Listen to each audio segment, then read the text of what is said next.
มาสงค่า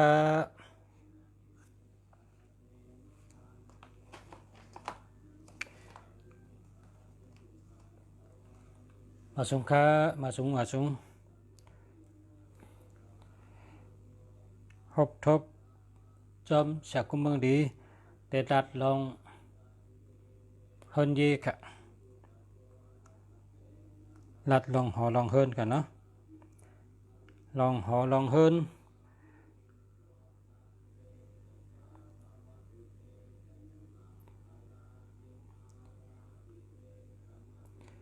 ทำไปเสียงกำขนาดพอได้ยินเสียงก็ลัดกำเดียว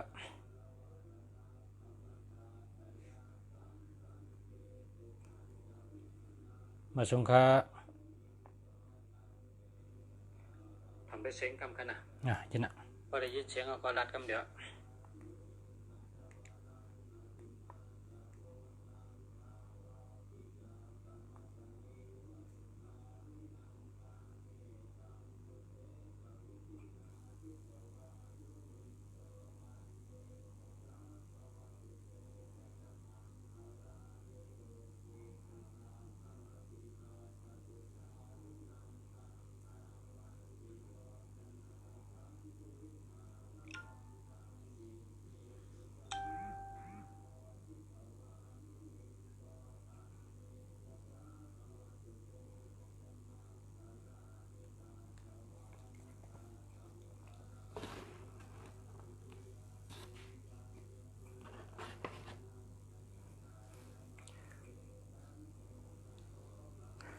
มาสงค่า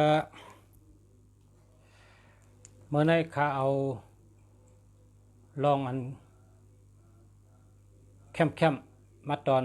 ผู้ถมยีนเขาปุนตาเตเป็นก้นมีหอบเผอเฮินเผอเฮอตุยมันหนังคาลัดเนี่ยพอตุยเห็นแล้วเกไขกับจอมปนไหนเฮินชูเจ้าอยู่ชูเจ้าเป็นก้นมีเลยอำลูกก็เจอเผอมาตุย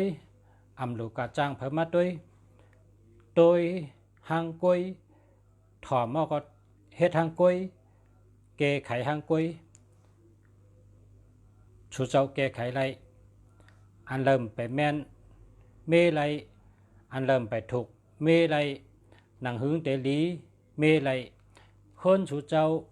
หอชูเจ้าเมชูเจ้าก็ไรลีก็ที่เริ่มไปแม่นก็เฮเมนะที่เริ่มไปแม่นให้เมปอเมก็ป้องแม่นเบลก็เป็นสัตเทข้อที่หนึ่งนะข้อที่หนึ่งในพอเฮายางขึ้นโคไหลเนี่ยอย่าหึงจันนะพอยางขึ้นโคไหลอย่าไปเฮาจันพอจันมันก็มีไรโคไหลเนี่ยอย่าหึงจันนะในข้อที่หนึ่งข้อที่สองเปียคูไหลในแห่งกว้างเอาตีนเท่ากับตั้มด้วยเพราะว่าเปียคูไหลนั่นห่มตีนเท่านะผ่าตีนเท่ามีคืบซ้ำเปียคูไหลซ้ำกว้างหรือตีนเท่านำบ่ไหนเฮาแต่มีเงินนำเป็นคนมีเงินนำเป็นคนมักคนมีไรก้อยกะเพราะว่าเฮากะเอาตีนเฮาตั้มด้วยเปียคูไหลนั่นสังว่าตีนเท่าในหรือเปียคูไหลบนไหนหนึ่งอยู่หนึ่งผ่านที่ติ๊กนะอันในเสียเมืองลีคุกจะไรเมื่อเฮาคักก็เลขนั่นเฮินตีเมืองเฮาในเขาเฮ็ดโคไหลเป็นผักแล้วก็เอาไม้ในกลมเอาไม้กลมในเฮ็ดตียันขึ้นมันน่ะเนาะเฮ็ดตียันขึ้นมันน่ะก็แปลว่าไม้กลมในพอเฮาเอาตีนเฮากับว่างอันนี้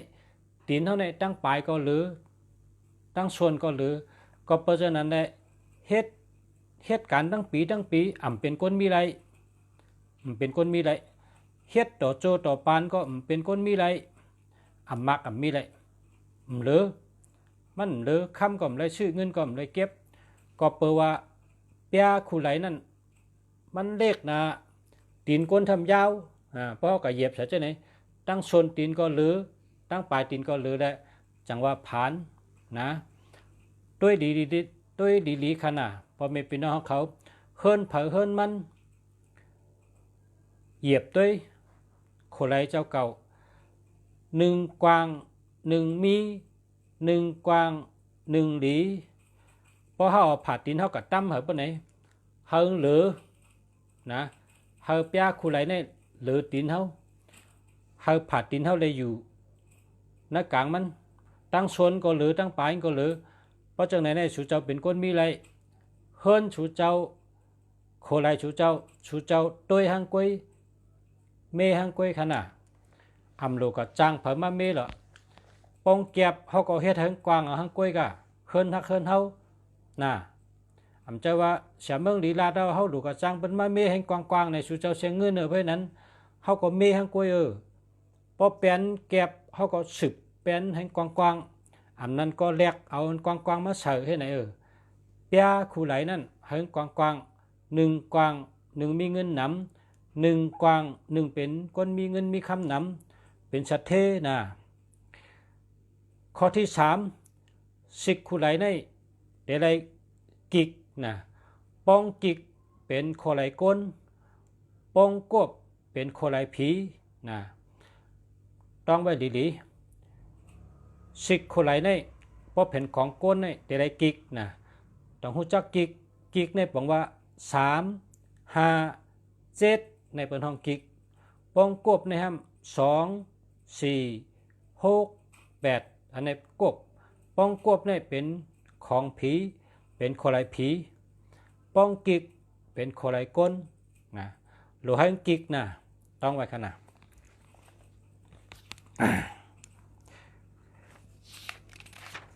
เมื่อในเสียเมืองหลีได้หางแห่นเอาอันแคมมาผักผู้ถมยินเขาเพราะเผาถอมเพราะเผายินก็นั่นเป็นก้นกามหลีเป็นก้นหลับหลีก็เปว่าไรตั้งหูปุนตาเฮ็ดเฮิรนเฮาเป็นก้นมีเฮิรนเฮาเป็นก้นสัตเทเฮาเฮ็ดเอาหางกล้วยเฮาไว้นะสิกโคไหลหรือไรกวางโคไหลอย่าเฮาจันโคไหลหรือให้กิกนะ3ข้อมาไกลในนะมาไกลในละ3ข้อนะ3ข้อ เย้ากว่าเยอะสืบเสียในข้อที่1ลองจอพารานะข้อที่1ลองจอพารากำในเมื่อไกลนั้นลองโคไหลในเย้ากว่านะการในมาถึงลองจอพาราข้อที่1พาราเป็นเจ้าในอย่าเป๋วายนาจูกูตีนอนลาลานะเจ้าพระเป็นเจ้าเนี่ยอย่าไปเอานางไหวจูกูตีนอนก็เปว่าก้นเขาในปนนอนนะหูโตมังก็นอนบ่อยโตมังก็นอนขนหัวปนนอนหูโตนะอันน่ะพระเป็นเจ้าเนี่ยเป็นทัดไพ่นะพระเป็นเจ้าเนี่ยเป็นทัดไพ่พอเผาสวดมนต์กูวันพอเผาใบพระกูวันญาณลีปิญญาลีเจอป่องเจอแรงสติปิญญาป่อมากติ๊กก็เพราะว่าพระเป็นเจ้าเนี่ยเป็นทัดไพ่ในเหมือนฮื้อเนี่ยปันสายแรงว่าปันสายแรงเนี่ยเขาไต่ไพ่เขาหันแรงปดกลางวันมาปดตะวันออกมาก็แรงมานะเพราะว่าพระเป็นเจ้าเนี่ยเป็นทัดไพ่เหมือนหนังตะวันเหมือนหนังไพ่นะปันสายแรงพอเผาใบพระกูวันเนี่ยเป็นก้นญาณลีปิญญาลีเจอป่องเจอแรงมีสติปัญญานะมีสติปัญญาพอเผยมีพระเป็นเจ้าเตลัยปิ่นน้ำกูวัน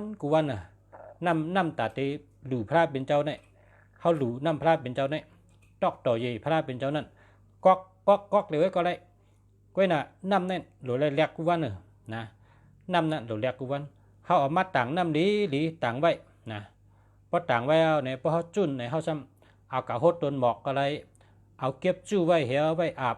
ไว้ล้างหน้าเฮ็ดไหนก็ได้นะเอาไว้ล้างหน้าก็หน้าเมตตาเอาอาบก็อยู่ลีกินวันนะน้ำพระเป็นเจ้าเนี่ยหลูกูวันแหลกกูวันนะน้ำเนี่ยพอมีพระเป็นเจ้าเนี่ยหลูแลหลูกูวันน้ำเนี่ยหลูกูวันแหลกกูวันนะ ข้อที่หนึ่งลองพระข้อที่สองเจ้าพระเป็นเจ้าเนี่ยอย่าไปเอาไว้เนื้อโหพักตุลาลานะก็เพราะว่าพระเป็นเจ้าเนี่ยเมียดนะมีผีเปิดเพราะว่าเอาไว้เนื้อโหพักตุเนี่ยก้นเนี่ยไปกะไปมาไปกะไปมาไปกะไปมาแต่พระเป็นเจ้าเนี่ยมันจอมเชื่อนะมันจอมเชื่อเพราะวางอะไรอยู่ไว้เหี่ยวก็ก้นเนี่ยผ่านกะผ่านมาพัดกะพัดมาเติมที่กะนะพัดนาพระเป็นเจ้าก็มดีพัดตั้งเตอเฮไก่ไปกะไปมากก็มดีก็เพราะฉะนั้นได้เนื้อโหพักตุเนี่ยอย่าไปเอาพระตั้งไว้ละนะข้อที่สองข้อที่สามอย่าไปเอาพระเป็นเจ้าไว้ที่เสานะอย่าไปเอาพระเป็นเจ้าไว้ที่เสาใกล้หลีหันเสากลางเฮือนนี่คำพ้องได้เอาเปลี่ยนกับตอกเหี่ยวเอาพระตั้มไปจะไหนอ่ำลีละนะอย่าไปเฮ็ดละอย่าไปเอาพระกะห้อยไว้ที่เสาอย่าไปเอาพระตั้มไว้ที่เสาเนี่ยมันดีเฮ็ดนะเพราะว่าเฮ็ดเพราะเผอมีที่เสานั่นป้องมีพระนี่ก็ย่าเป็ดเหี่ยวก็ค่ายกะไว้ที่อันสั่งถูกนะอ่ำดีเอาพระไว้ที่เสานะเสาเฮิรนนี่นะอ่ำดีเอาพระไว้ก็เพราะว่ามีขือมีเป๋มีการมีตวงเฮิรนมีตั้งเหนือพระเป็นเจ้ามันเต็กพระเป็นเจ้าเพราะฉะนั้นเนี่ยอันตีเสาเนี่ยซื้อเสาเนี่ยอย่าไปเอาพระไว้ละอ่ำดีไว้อย่าไปเอาพระกะไว้ที่เสาละนะข้อที่สามอย่าไปเอาพระไว้ที่เสานะมันตั้งเหนือหัวพระเป็นเจ้าเนี่ยมันมีขือมีเป๋มีฮนมีตวงเฮิรนเต็กพระเป็นเจ้านะมันติดเตึกเฮิรนกลอยู่ในเฮิรนนั้นอยู่ดีเป็นป้ายอยู่ดีเต็มแคมนะข้อที่สี่ตั้มไว้พระเป็นเจ้าในหรือไรตั้มเหี่ยวก็ด้วยเอามือเขาก็เต้ด้วยเฮิงอย่าไปต้งนะเฮิงอย่าไปต้งอีด้วยต้งเฮิงมันตึงเพราะว่าพระเป็นเจ้าในนั่งมันตึงเพราะไหนคนในเฮิรนนั้นก็หักกันถ่อมความกันเจอก็อ่ำสุกนะเป็นคนเจอลีมีสมาธิมีสติปัญญาอยู่ร่วมกันพลรัดก็ปอรัดก็เมถ่อมปอเมรัดก็ปอถ่อมปอเฮาเมเฮารัดลูกล่างก็ถ่อมลูกหลานก็ถ่อมความปอลิคนเนเฮิรนเนเยคนหิมหอมคนอยู่จำคนอยู่จอมลูกน้องตะเปลูกหลานก็ถ่อมกล้ามเฮานะเพราะว่าพระเป็นเจ้าอะไรนั่งมันนะพอเฮาตั้มพระเป็นเจ้าเนี่ยเขาเอามือเขาก็ตื้อด้วยจ่องมันนิ่มจ่องมันในป้องตรงในหมอนกำเดียวนะกำในแผ่นอันสื่อพระเป็นเจ้าเนี่ยแผ่นอันสื่อพระเป็นเจ้าเนี่ยให้กับชื่อสีเหลืองนะสีเหลืองเนี่ยเป็นทัดคำนะให้กับชื่อแผ่นสีเหลืองเอาสีเหลืองมาสื่อพระเป็นเจ้านะสีสังการสีเหลืองนี่สีเชื้อลุงแสนี่ก็ได้นี่เอาเจ้าในกับสื่อเตอนังพระเป็นเจ้านะเอาสีเจ้าไหนสื่อเพราะเอาสีเหลืองสื่อใน ชูเจ้าเตมีตะเป้น้ำมีคนจอยแถมน้ำมีคนหักน้ำการงานดีการเงินดีเพราะว่าตะเป้พระเป็นเจ้าในเขาไว้สั่งการในก็เป็นสีเหลืองนะเป็นสีเหลืองอันเมื่อเร็วได้สีแหลงสีกำจังนั้นเขาย่อมหังก้อยกันนะเขาย่อมหังก้อยกันเพราะเป็นธรรมชาติสั่งการเองเป็นสีเหลืองนะเพราะฉะนั้นพอแม่พี่น้องเขาเจออันมีพระนั่นเพราะเผามีพระกว่าซื้อสีเหลืองเฮศอกหนึ่งมาสื่อไว้พระเขาพระเขาเลยนั่งเนื้อสีเหลืองนะสุเจ้าแต่มีคำนำทนนะเพราะว่ามีพระนำก็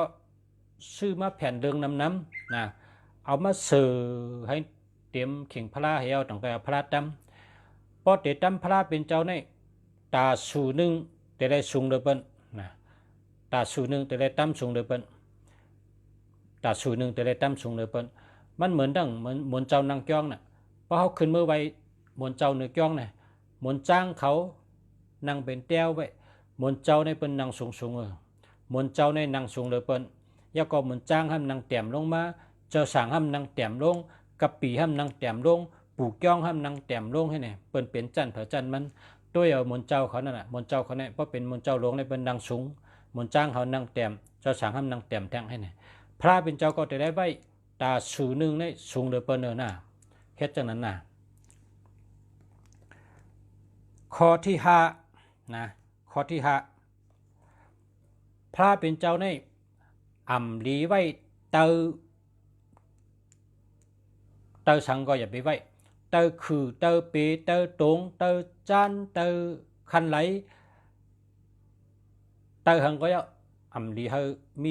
มีหังตั้งเหนือพระเป็นเจ้าในตีซื่อกับเหนือโหพระเป็นเจ้าเนี่ยอย่าเฮาไว้ละภายเหนือโหพระเป็นเจ้าในอย่าเฮามีการอย่าเฮามีคืออย่าเฮามีตงนะด้วยลีนะอันนี้เป็นข้อห้ามนะ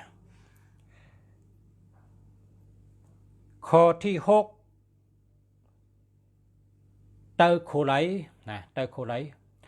อ่ำลีไว้ลิกตะลาอ่ำลีไว้ลิกทำอ่ำลีไว้เมียวถอดเมียวเมียดละนะเตอโคไหล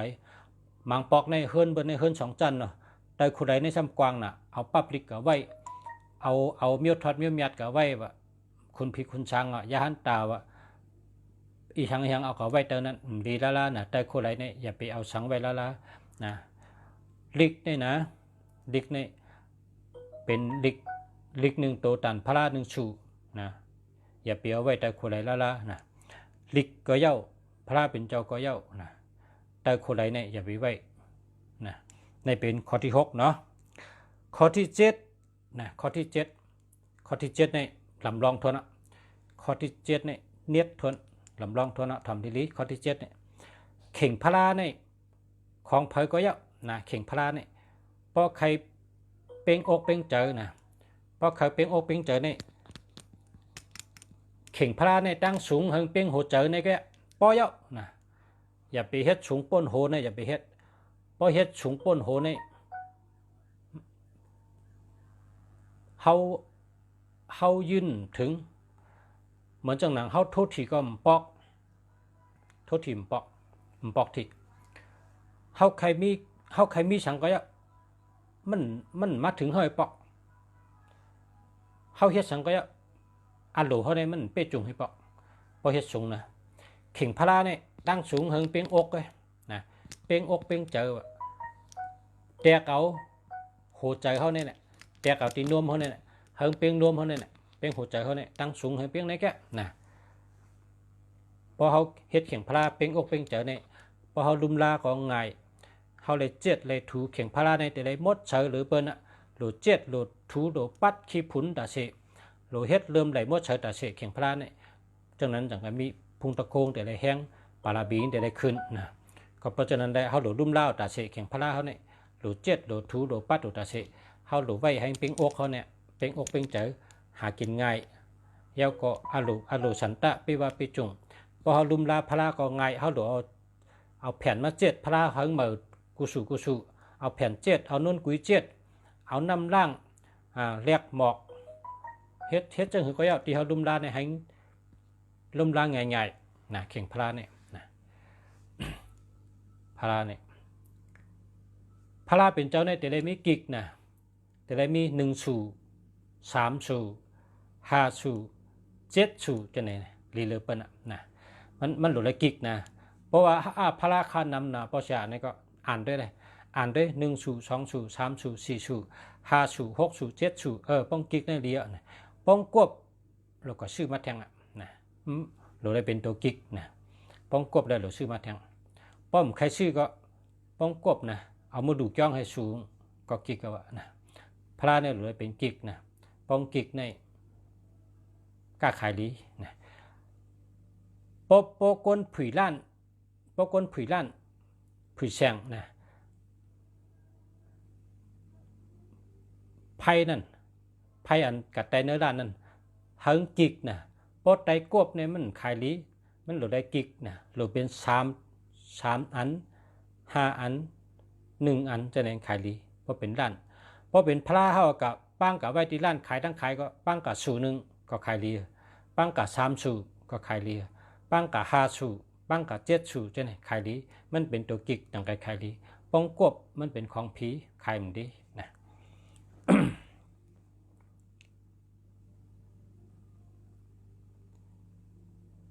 เข่งพระอันลีเดิมเปิ้นเนี่ยเป็งอกนะเป็งอกป้องสูงก็เลือขางเป็ดแทบขางเป็ดให้เป็งอกเนี่ยยาวก็เฮิงมันกึมนะเข่งพระเนี่ยเฮิงมันกึม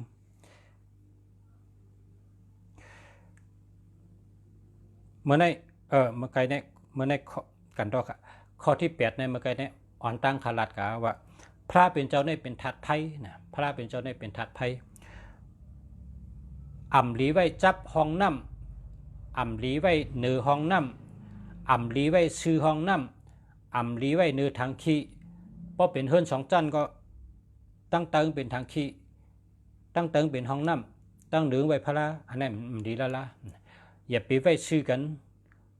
ทัดคอมเมนต์กันเพราะว่าพระเป็นเจ้าในเป็นทัดไพ่นะห้องพระเป็นเจ้าในหรือไว้ทั้งก้อยห้องหนึ่งเย้าก็อย่าไปเฮิงซื้อพักดูทางขี้อย่าไปเฮิงซื้อพักดูห้องน้ำอย่าไปเฮิงมีเนื้อน้ำพระเป็นเจ้าในเป็นทัดไพ่เนี่ยพอเขาไวกุวันเนี่ยเขาจะไล่สติปัญญางานดีปีงานดีเจอป่องเจอแรงเนี่ยพอเขากวนอันไวพระกุวันในเขามีงานดีปีงานดีสติสมาธิดีเจอป่องเจอแรงนะพอคนไวพระกุวันเนี่ยนะได้หันโจงก็พระเป็นเจ้าในมีตะโคเป็นสายแรงนะเป็นห้องทัดไพ่นะ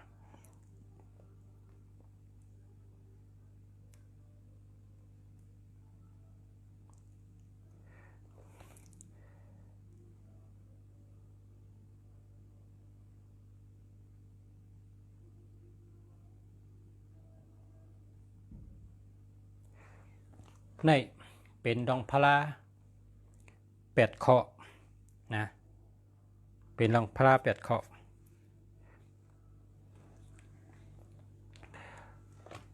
ข้อ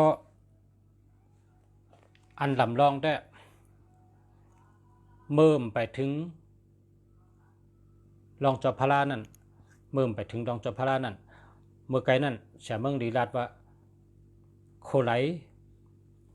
ซิกเฮิงกวางเฮิงเยอเอาตีนเขากับตั้มตัวเฮาเปียคู่ไหลนี่กวางเลยผัดตีนเขาฉะนั้นเขาเป็นคนมีอันนี้ต้องไปหลี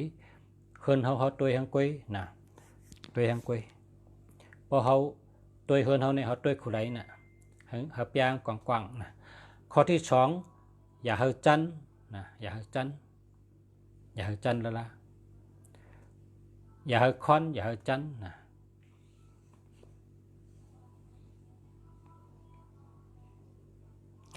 ข้อที่3คนไรเนี่ยเราเป็นกิกนะ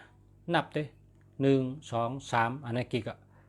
4 5อันนี้กิกอ่ะ6 7อันนี้กิกอ่ะนับด้วยให้เป็นกิกนะอันนี้ขึ้นซ้ำขึ้นดังกำเขาปอมพี่น้องเขาเลยตัวเอาห้างผ่าห้างมันตัวเฮินผ่าเฮินมันเขาชูเจ้าเลยเป็นสัตเทเหมือนหนังคนเมืองไทยเนี่ยเขาชูเจ้าเลยเป็นก้นมักก้นมีเขาเป็นโปเลี้ยงเปิ้นเขาเป็นไม่เลี้ยงเปิ้นก้นเขาในคัดใจกูก็ปุ่นตามักมีเนี่ยคัดเจอเมืองแรงต่อรับสึงเมืองแรงต่อรับสึงก้อยกะแกมโลกาเนี่ยหลุดไรหู้เมื่อเดี๋ยวในคำมาลัดในเป็นแกมโลกานะเฮินเฮาเนี่ยเฮาอยู่เนี่ยเฮาหลุดตัวเฮินเฮาตัวพักดุงหลุดไรผุยเข้าด้วยกลางวันหลุดไรกว้างเฮินเฮาเนี่ยผายขวาเป็นทัดไพ่ผายซ้ายเป็นทัดน้ำเฮินเฮาในปืนหรือเลยเป้งทางพายหรือเลยเต็มดง2 ไพ่หรือเลยเต็มดงเป็นจังไหนนี่ก็ยำลัดมาหลายปอกขึ้นด้วยขึ้นตั้งหลังนะ